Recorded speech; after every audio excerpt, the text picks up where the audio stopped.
حضرت عائشہ کو اولاد کیوں نہ ہوئی؟ کیا حضرت عائشہ صدیقہ بان تھی؟ ایک مرتبہ حضرت عائشہ رضی اللہ تعالیٰ عنہ نے حضور صلی اللہ علیہ وآلہ وسلم سے فرمایا، تمام عورتوں کی اولاد ہے، میری کوئی اولاد نہیں، میں بھی خواہش مند ہوں۔ تو حضور صلی اللہ علیہ وآلہ وسلم نے فرمایا، بسم اللہ الرحمن الرحیم۔ نبی مکرم صلی اللہ علیہ وآلہ وسلم کے کاشان اقدس میں آ کر حضرت عائشہ صدیقہ رضی اللہ تعالیٰ عنہ نے جو کچھ سیکھا، وہ آج پوری امت مسلمہ خصوصاً مسلمان عورتوں کے لیے بھلائی اور نجات کا سامان بنا ہوا ہے۔ نبی کریم صلی اللہ علیہ وسلم پوری کائنات کے معلم اعظم کی حیثیت سے حضرت عائشہ رضی اللہ تعالیٰ عنہ کی تربیت فرماتے رہے۔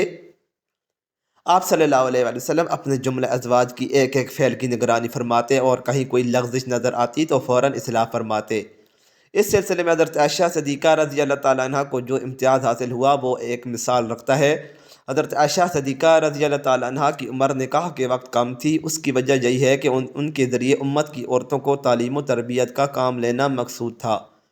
حضرت عائشہ صدیقہ رضی اللہ تعالیٰ عنہ کو اللہ رب العزت نے ذہانت عطا فرمائی تھی۔ اس کے ہوتے آپ کے سامنے جب بھی کوئی مسئلہ درپیش آتا تو آپ نبی کریم صلی اللہ علیہ وسلم سے پوچھ لیتی، اور جب آپ صلی اللہ علیہ وسلم مسئلہ واضح فرما دیتے تو وہ انہیں ازبر کر لیتی۔ یہی وجہ ہے کہ حدیث کی کتابوں میں حضرت عائشہ صدیقہ رضی اللہ تعالیٰ عنہ سے روایت کردہ حدیثوں کی کافی تعداد ہے۔ امام بخاری اور امام مسلم علیہ الرحمہ کے مطابق حضرت ابو ہریرہ اور حضرت عبداللہ بن عمر رضی اللہ تعالیٰ عنہم کے علاوہ کسی دوسرے صحابی نے حضرت عائشہ صدیقہ رضی اللہ تعالیٰ عنہ سے زیادہ حدیث روایت نہیں کی۔ ام المومنین حضرت عائشہ صدیقہ رضی اللہ تعالیٰ عنہ حضور پاک صلی اللہ علیہ وسلم کے نکاح میں شوال کے مہینے میں آئیں اور شوال کے مہینے میں آپ رضی اللہ تعالیٰ عنہ کی رخصتی ہوئی۔ حضرت ابو عمر رضی اللہ تعالیٰ عنہ فرماتے ہیں کہ ام المومنین حضرت عائشہ صدیقہ رضی اللہ تعالیٰ عنہ اسی وجہ سے یہ بات پسند کرتی تھیں کہ ان کے خاندان اور دوسری تعلقات دار لوگوں کی خواتین بھی اپنے خاوند کے پاس شوال کے مہینے میں جائیں۔ ام المومنین حضرت عائشہ صدیقہ رضی اللہ تعالیٰ عنہ کے فضائل میں سے ہے کہ حضور پاک صلی اللہ علیہ وسلم نے آپ رضی اللہ تعالیٰ عنہ کے علاوہ کسی دوسری کنواری عورت سے شادی نہیں فرمائی، اور حضور پاک صلی اللہ علیہ وآلہ وسلم اپنی تمام ازواج محترات میں سے حضرت عائشہ صدیقہ رضی اللہ تعالیٰ عنہ سے ہی سب سے زیادہ محبت فرماتے تھے، یہاں تک کہ آپ رضی اللہ تعالیٰ عنہ اگر کسی چیز کی خواہش کرتے تو آپ صلی اللہ علیہ وآلہ وسلم پورا فرماتے۔ ایک سفر کا واقعہ ہے کہ جب حضور پاک صلی اللہ علیہ وآلہ وسلم نے ام المومنین حضرت عائشہ صدیقہ رضی اللہ تعالیٰ عنہ کو نہ پایا تو فرمایا، ہائے میری دلہن۔ یہ الفاظ امام احمد علیہ رحمت نے نقل کیے ہیں۔ حضرت عائشہ صدیقہ رضی اللہ تعالیٰ عنہ دین کی بہت بڑی عالمہ اور فضاحت کی دولت سے مالا مال تھی۔ نیز آپ رضی اللہ تعالیٰ عنہ نے رسول اللہ صلی اللہ علیہ وآلہ وسلم سے بکثرت احادیث روایت کی ہیں۔ آپ رضی اللہ تعالیٰ عنہ عرب کی تاریخ اور اشعار کی بھی بہت بڑی عالمہ تھیں۔ یہی وجہ ہے کہ صحابہ کرام اور تابعین کی بہت بڑی جماعت نے آپ رضی اللہ تعالیٰ عنہ سے احادیث روایت کی ہیں۔ نبی کریم صلی اللہ علیہ وآلہ وسلم نے حضرت عائشہ صدیقہ رضی اللہ تعالیٰ عنہ کے لیے 2 راتیں مقرر فرما رکھی تھیں، ایک ان کی اپنی اور ایک حضرت ام المومنین سودہ رضی اللہ تعالیٰ عنہ کی، کیونکہ وہ بوڑھی ہو گئی تھیں اور انہوں نے اپنی باری بھی حضرت عائشہ صدیقہ رضی اللہ تعالیٰ عنہ کو دے دی تھی۔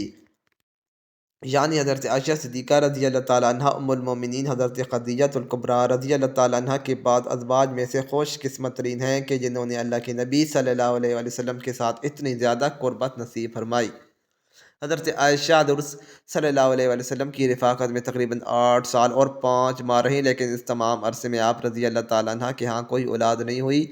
جب نبی کریم صلی اللہ علیہ وآلہ وسلم کے صاحبزادے جناب سیدنا حضرت ابراہیم علیہ السلام رضی اللہ تعالیٰ عنہ کی حضرت ماریہ رضی اللہ تعالیٰ عنہ کے بطن سے اقدس سے پیدائش ہوئی تو حضور صلی اللہ علیہ وسلم کی باقی تمام بیویاں رشک کھانے لگی اور انہیں یہ بات گرا گزری۔ حضرت ابو جعفر رضی اللہ تعالیٰ عنہ سے روایت ہے کہ رسول اللہ صلی اللہ علیہ وسلم کچھ دنوں تک حضرت ماریہ کے پاس نہ گئے، کیونکہ آپ صلی اللہ علیہ وسلم باقی ازواج پر وہ گرا گزرتی تھی اور ان پر رشک کھاتی تھی، مگر ان سب سے زیادہ رشک حضرت عائشہ رضی اللہ تعالیٰ عنہ کو تھا، کیونکہ وہ بے اولاد تھی اور انہیں اولاد کی شدید خواہش بھی تھی۔ حضرت عائشہ رضی اللہ تعالیٰ عنہ فرماتی ہیں کہ جب حضرت ابراہیم رضی اللہ تعالیٰ عنہ پیدا ہوئے تو رسول اللہ صلی اللہ علیہ وآلہ وسلم ان کو لیے میرے پاس آئے اور فرمایا، اے عائشہ میرے ساتھ اس کی شباہت تو دیکھو، یہ میرے ساتھ کتنا ملتا جلتا ہے۔ تو میں نے کہا، مجھے تو کوئی شباہت دکھائی نہیں دیتی۔ فرمایا، کیا تو نے اس کے گورے رنگ اور گوشت کو نہیں دیکھا؟ میں نے کہا جو دائی یا اونٹنی کے دودھ سے پالا جاتا ہے وہ گورا اور موٹا فربا ہوا کرتا ہے، جس کے بارے میں ایک اور روایت موجود ہے کہ جس میں یہ الفاظ ہیں کہ حضرت عائشہ رضی اللہ تعالیٰ عنہ نے عرض کیا جسے بھیڑ کا دودھ پلایا جائے وہ فربا اور گورا ہوتا ہے۔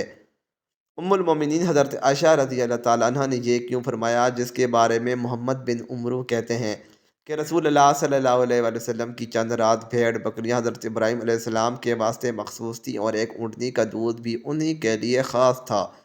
یہی وجہ تھی کہ ان کا اور ان کی والدہ کا جسم اچھا تھا۔ ناظرین، جہاں پر ہم آپ کو ایک اہم بات بتاتے چلیں کہ حضرت عائشہ صدیقہ رضی اللہ تعالیٰ عنہ کی کنیت ام عبداللہ تھی، لیکن عبداللہ آپ کی اولاد نہیں تھے بلکہ آپ کے بھانجے تھے جو کہ حضرت عبداللہ بن زبیر رضی اللہ تعالیٰ عنہ ہیں۔ جب کہ ان کی ولادت ہوئی تو رسول کریم صلی اللہ علیہ وآلہ وسلم نے ان کے منہ میں اپنا لاب شریف رکھا اور حضور پاک صلی اللہ علیہ وآلہ وسلم نے حضرت عائشہ سے فرمایا یہ عبداللہ ہے اور تم ام عبداللہ ہو۔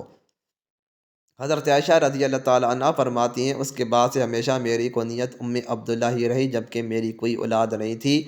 اس زمن میں ایک اور روایت یہ بھی ملتی ہے کہ جتنا عرصہ حضرت عائشہ رضی اللہ تعالیٰ عنہ حضور پاک کے ساتھ رہیں، اس عرصے میں آپ رضی اللہ تعالیٰ عنہ کو ایک حمل بھی ہوا، لیکن کچھ عرصے بعد وہ ضائع ہو گیا۔ شاہراہ بخاری امام احمد بن محمد قسطلانی رحمۃ اللہ علیہ نقل کرتے ہیں کہ اس بات کی کوئی اصل نہیں ہے۔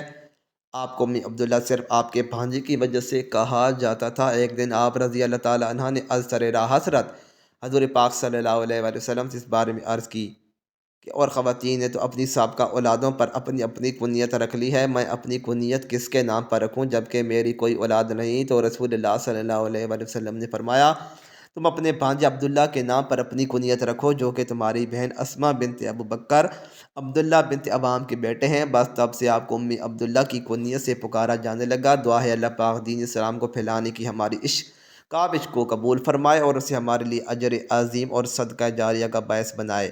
مزید اچھی ویڈیوز کے لیے چینل کو ضرور سبسکرائب کریں، ویڈیو کو لائک اور شیئر کرنا نہ بھولیں۔ شکریہ۔